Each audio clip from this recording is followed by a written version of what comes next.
ବନ୍ଧୁଗଣ, ଆଜିର ଏହି ଭିଡ଼ିଓରେ ଆମେ ଜାଣିବା ବାସ୍ତବରେ ଯୋଗୀ କିଏ, ସଂସାରୀ ନା ବାବାଜୀ। କେମିତି ଜାଣିବା ବାସ୍ତବରେ ଯୋଗୀ କିଏ? ଯେ ଗେରୁଆ ପିନ୍ଧୁଛି, ଯେ ଚୁଟି ରଖୁଛି, ଦାଢ଼ି ରଖୁଛି, ମଥାରେ ଚନ୍ଦନ ମାରୁଛି, ସିଏ ଯୋଗୀ? ନା ଯିଏ ସଂସାରରେ ରହିକି ସଂସାରର କର୍ମ କର୍ତ୍ତବ୍ୟରେ ଲିପ୍ତ ରହୁଛି, ସିଏ ଯୋଗୀ? ଅର୍ଥାତ୍ କାହାକୁ ଯୋଗୀ ହବା, ବାସ୍ତବରେ ଯୋଗ ପ୍ରାପ୍ତ କରିବା କାହାକୁ ଅଧିକା ସହଜ ହବ? ତ ପ୍ରଥମେ ଆମେ ଦେଖିବା ଯେଉଁମାନେ ନିଜକୁ ବହୁତ ପୁରାତନ ପ୍ରଥା ରହିଛି କି ଯଦି ଜଣେ ସନ୍ନ୍ୟାସୀ ହଉଛି, ସିଏ ଗେରୁଆ ବସ୍ତ୍ର ପିନ୍ଧିବ, ତିଳକ ଲଗେଇବ ବା ଜଙ୍ଗଲକୁ ଯାଇ ସାଧନା କରିବ, ଏକାନ୍ତରେ ନିଜକୁ ରଖିବ। ଏହାର କିଛି ପ୍ରଥା ରହିଛି। ଏହା ଦ୍ୱାରା ବହୁତ ଫାଇଦା ଅଛି। ଏକାନ୍ତରେ ରହିବା ଦ୍ୱାରା କ'ଣ ହୁଏ?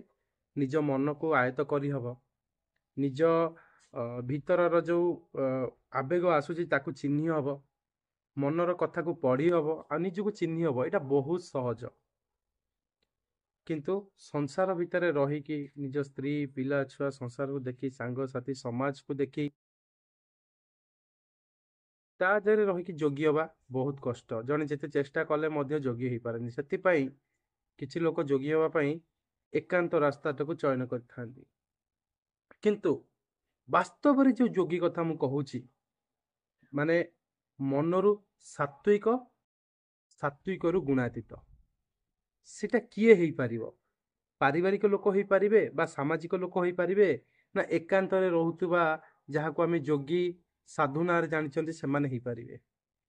ତେବେ ଆମେ ଦେଖିବା, ଗୋଟେ ଉଦାହରଣ ଦେଖିବା କି ଧରି ନିଅନ୍ତୁ ଜଣେ ଲୋକ, ସିଏ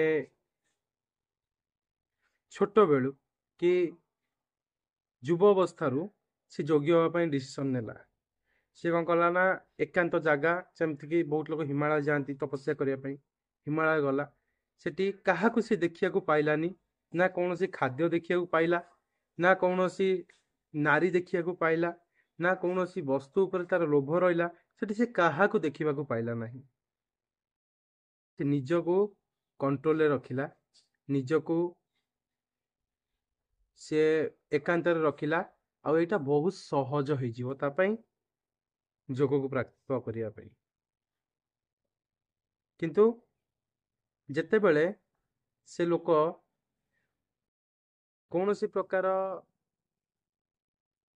ସମ୍ମୋହିତ ବସ୍ତୁକୁ ଦେଖୁଛି, କୌଣସି ପ୍ରକାର ସେ ଖାଦ୍ୟ ହଉ, ନାରୀ ହଉ ବା କୌଣସି ଅର୍ଥ ହଉ,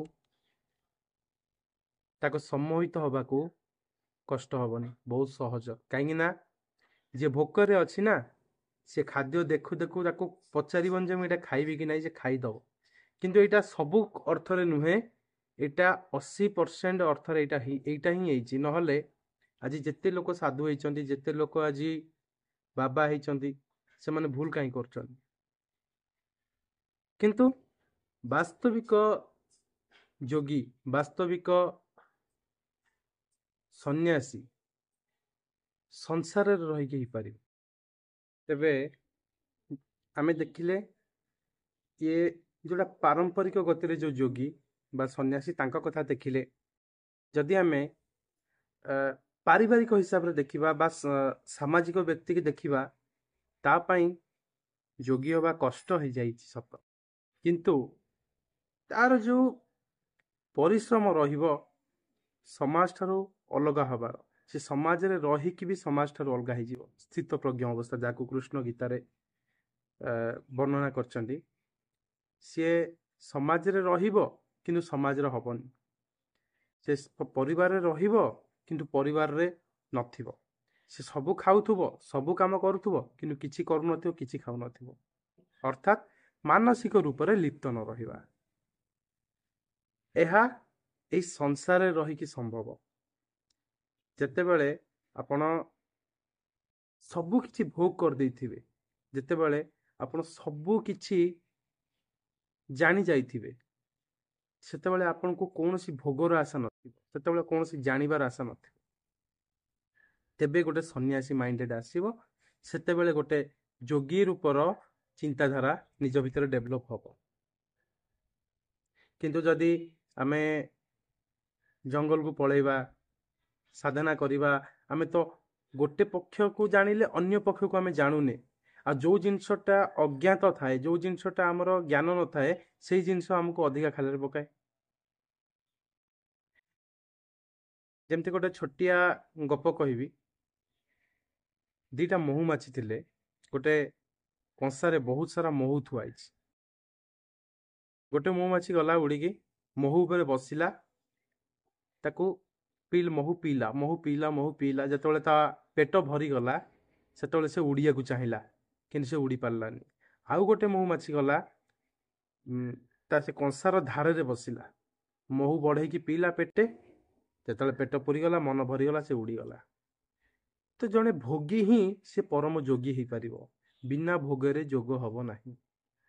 ସେଥିପାଇଁ କୌଣସି ବ୍ରତ, ପୂଜା, ଇଏ ସବୁ ଆଳରେ ନିଜକୁ କଷ୍ଟ ଦବା ଅପେକ୍ଷା ନିଜକୁ ଚିହ୍ନ, ନିଜେ କଣ ଚାହୁଁଛ ସେଇଟା ଦେଖ। ଯାହା ମନକୁ ଆସୁଛି କର, କିନ୍ତୁ ଏଇଟା ଧ୍ୟାନ ରଖ କି କାହାର କ୍ଷତି କରିବି ନାହିଁ, ବାଚନିକ, ମାନସିକ, ଶାରୀରିକ। ଯୋଗ ଆପେ ଆପେ ଆସିବ। ସ୍ଥିରତା ହୁଅ, ମେଡିଟେସନ ଅଭ୍ୟାସ କର।